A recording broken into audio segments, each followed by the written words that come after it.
प्रिय भावकों, जय श्री कृष्ण।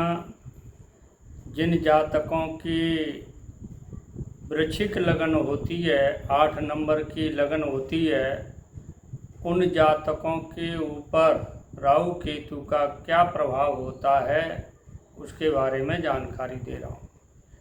देखिए, प्रथम भाव में लग्न में अगर राहु होगा तो केतु 7वें भाव में होगा। इसका प्रभाव जातकों के ऊपर ये पड़ेगा कि छल कपट करने में वो माहिर होते हैं और व्यसन करते हैं, और देखिए क्रोधी और आलसी होते हैं। दूसरे भाव में राहु होगा तो 8वें भाव में केतु होगा। ऐसे जातकों के ऊपर चेहरे और पैरों में कोई विकृति होती है, गुदा, कान, नेत्र में रोग होने की संभावना होती है। देखिए, तीसरे भाव में राहु होगा तो केतु 9वें भाव में होगा। ये जातक पराक्रमी होते हैं, परिश्रमी होते हैं, भाग्यवान होते हैं। इनके कार्यों में 41 से 48 वर्ष में हानि होती है। देखिए, राहु अगर चौथे भाव में है तो केतु 10वें भाव में होगा। ऐसे जातकों को माता पिता, मातृभूमि का, घर का, वाहन का और घर परिवार का सुख कम मिलता है और घर छूटता है, सांसारिक सुख मिलता है, उच्च पद प्राप्त होता है, कीर्ति और राजनीति में लाभ होता है इसको। अब देखिए, राहु अगर 5वें भाव में है तो केतु पहले भाव में 11वें भाव में होगा।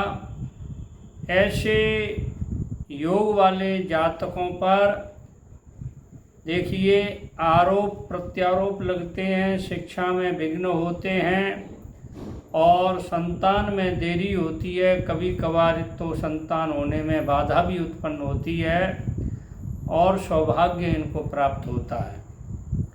देखिए, राहु अगर 6ठे भाव में है तो केतु 12वें भाव में होगा। इस योग में जहरीले जीव जंतुओं से काटने का डर रहता है, चोट लगने का डर रहता है। इनके शत्रु नहीं होते, नेत्रों में कष्ट होता है और घरेलू सुख में बाधा आती है। देखिए, 7वें भाव में अगर राहु है तो केतु होगा आपके पहले भाव में। देखिए, इस योग में परिश्रमी होते हैं, भाग्यवान होते हैं, दयावान होते हैं और प्रत्येक कार्य में रुचि लेने वाले होते हैं और शिक्षा के संबंध में थोड़ा बाधा आती है। 8वें भाव में राहु होगा तो केतु दूसरे भाव में होगा। ये इस योग में चित्त में अशांति होती है और कष्ट इतना होता है कि मृत्यु तुल्य कष्ट होता है। अचानक धन की प्राप्ति होती है, टोना टोटका में विश्वास करने वाले होते हैं। अब देखिए, अगर 9वें भाव में राहु है तो केतु होगा तीसरे में, केतु तीसरे में होगा। इससे आप धर्म, रीति रिवाज का कठोरता से पालन करने वाले होते हैं और 41 से 48वें वर्ष में इनका भाग्योदय होता है। उतार चढ़ाव जिंदगी में बना रहता है। देखिए, केतु अगर 10वें भाव में है, राहु अगर 10वें भाव में है तो केतु चौथे भाव में होगा।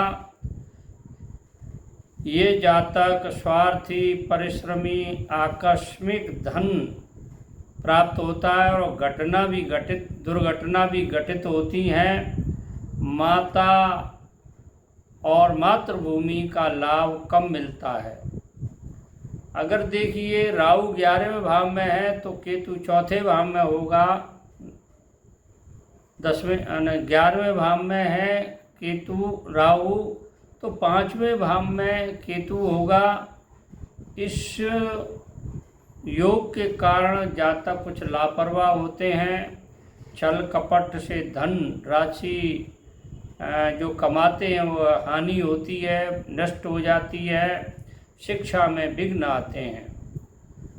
अगर केतु 12वें भाव में होगा, राहु 12वें भाव में होगा और केतु 6ठे भाव में होगा तो व्यक्ति के धन में कुछ कमी आएगी, भाग्योदय में सहयोग नहीं मिल पाएगा, घर परिवार का सहयोग कम होगा, तनाव होगा, वाहन सुख में कमी आती है और जो कोई यात्रा करते हैं उससे इन जातकों को लाभ होता है।